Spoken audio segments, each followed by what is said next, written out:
Hey guys! Ada suami isteri ni, diorang masuk rumah diorang. Perempuan tu baling kunci sampai atas meja. Lelaki tu pula check phone nak tengok pukul berapa.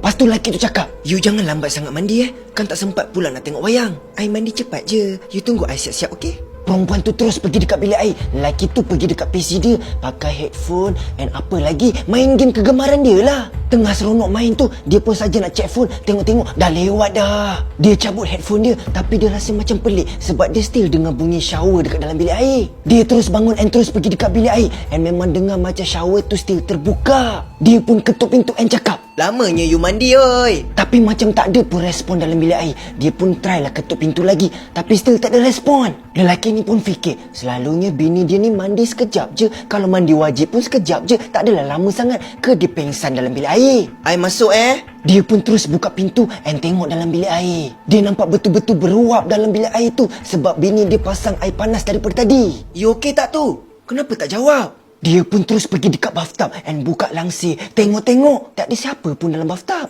Mana bini aku ni? Dia rasa pelik gila. Dia terus tutup shower and try tengok dekat bilik tidur diorang. Tak ada juga. Dia try tengok pintu depan pula. Tengok-tengok pintu depan still lock and kunci rumah pun memang still atas meja lagi. Dia buka pintu rumah and try tengok dekat luar, tapi still tak ada siapa-siapa pun. Dia check balik dekat semua tempat and memang tengok-tengok bini dia tak ada pun. Memang pelik. Dia terus pergi dekat jamban tandas and terus fikir, mana bini aku ni? Sampai kepala dia pun pening fikir pasal tu. Lepas tu polis pun dengar laluahan dia. Bini dia boleh terus hilang macam tu je masa tengah mandi? Kau ingat kami percaya ke? Lelaki tu memang tak boleh jawab apa-apa lah kan, sebab tak ada bukti. Polis tu pun check lah CCTV. Memanglah diorang nampak macam diorang berdua masuk dalam rumah, tapi tak nampak pun perempuan tu keluar rumah. Automatik lelaki tu jadi suspek utama sebab perempuan tu hilang. And diorang anggap lelaki tu lah penyebab bini dia hilang. Setelah berjam-jam dengan polis tu, akhirnya polis tu bagi juga lelaki tu balik. Tapi bukan lelaki tu balik dekat rumah dia. Lelaki tu kena pergi dekat tempat lain sebab polis tengah nak uji kaji rumah dia. Lelaki tu tak ada family untuk tempat dia mengadu. And kalau dia pergi rumah kawan-kawan dia pun, kawan-kawan dia semua tak nak layan dia sebab kawan-kawan dia anggap dia lah penyebab bini dia hilang. Dia pun terus duduk dekat satu motel ni. Berita pun asyik-asyik keluar pasal bini dia je.